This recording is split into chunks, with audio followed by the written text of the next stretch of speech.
و دور مچ، جایی که میخوایم آستین تا اونجا قرار بگیره. فرض میکنم دور بازو 40، قد آستین 60 و دور مچ من 20. میام اولین کاری که میکنم یه خط صاف میکشم. این خط قد آستین منه.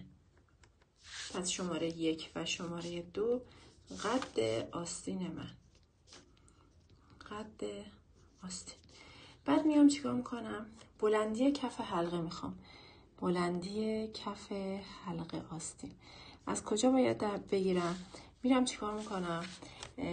الگوی آمادمو که کشیدم، الگویی که کشیدم میام و این قسمت حلقه آستینش، ببین این الگو